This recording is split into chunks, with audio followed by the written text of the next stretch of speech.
നമ്മുടെ കോളേജൊക്കെ കഴിഞ്ഞ് നമ്മളൊരു വർക്ക് സ്പേസിലേക്കൊക്കെ എൻ്റർ ചെയ്ത സമയത്ത് നമ്മുടെ വർക്കിംഗ് എൻവയോൺമെൻറ്റിനെ പറ്റി ചിന്തിച്ചിട്ട് നമുക്ക് ഒരുപാട് ഡൗട്ട്സുകൾ ഉണ്ടാവും.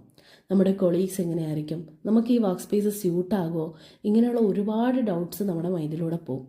ഇവിടെ ഞാനൊരു ടീച്ചിങ് ഫീൽഡിലേക്കാണ് എൻ്റർ ചെയ്തത്. അതുകൊണ്ട് തന്നെ സ്റ്റുഡൻ്റ് എന്നുള്ള റോളിൽ നിന്ന് ടീച്ചർ എന്നുള്ള റോളിലേക്ക് ജസ്റ്റ് ഒന്ന് സ്വിച്ച് ചെയ്തു. അത് മാത്രമാണ് എനിക്കുണ്ടായിരുന്ന ഒരു വ്യത്യാസം.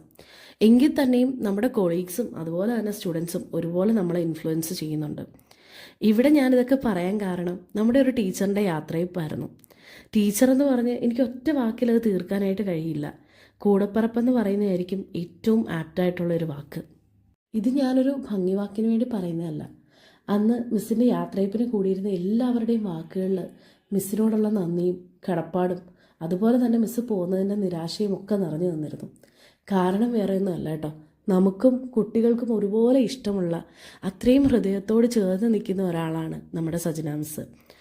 മിസ്സ് ഏതൊരു കാര്യത്തെയും അപ്രോച്ച് ചെയ്യുന്ന രീതിയാണ് മിസ്സിനെ എല്ലാവരിൽ നിന്നും വ്യത്യസ്തമാക്കുന്നത്.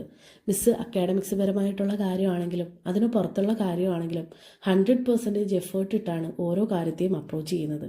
മിസ്സിൻ്റേതായ ഒരു സിഗ്നേച്ചർ എല്ലാ കാര്യത്തിലും വേണമെന്ന് ആഗ്രഹിക്കുന്ന ആളാണ്. അതുപോലെ തന്നെയാണ് കേട്ടോ, നമുക്കൊരാവശ്യം വന്നാലും നമ്മൾ ഓടിച്ചെന്ന് മിസ്സിനടുത്താണ് ചോദിക്കുന്നത്. കാരണം വേറെ ഒന്നുമല്ല, 8 വർഷത്തെ ഒരു എക്സ്പീരിയൻസ് മിസ്സിന് ടീച്ചിങ് ഫീൽഡിലുണ്ട്. മിസ്സിനെ സ്നേഹിക്കാൻ ഇവിടെ ഇത്രയും അധികം ആളുകളുണ്ടെന്നുള്ള തിരിച്ചറിവാണ് മിസ്സിനെ ഏറ്റവും കൂടുതൽ സങ്കടത്തിലാഴ്ത്തിയത്.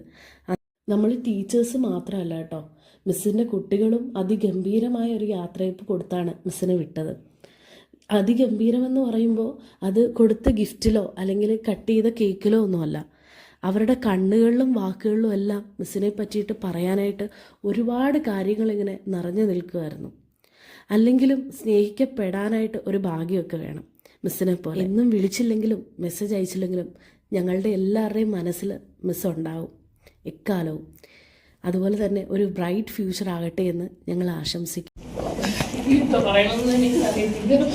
കഴിഞ്ഞ ആഴ്ച ഇതുപോലെ കുട്ടികൾ ഞാൻ അറിയാതെ പ്ലാൻ ചെയ്തതുപോലെ ഒരു തവണ ഒരുപാട് പൊട്ടിക്കരയേണ്ടി വന്നു.